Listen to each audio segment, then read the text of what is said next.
આપણે ચણાની ડિઝાઇન બનાવી. ઓકે સરસ. બધા ક્લિપિંગ કરવાનો. પેલા તાળી પાડો. તાળી પાડો. રેડી સરસ. દેખીએ છે ને તો છોકરા લાડુ થાય ને આવ્યા. સ્લેપ સ્લેપ ક્લેપિંગ કરો. ક્લેપિંગ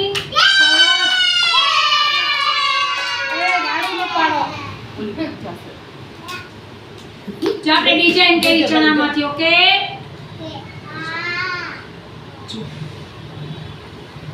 આપણે ચણા કહેવાય. શું કહેવાય?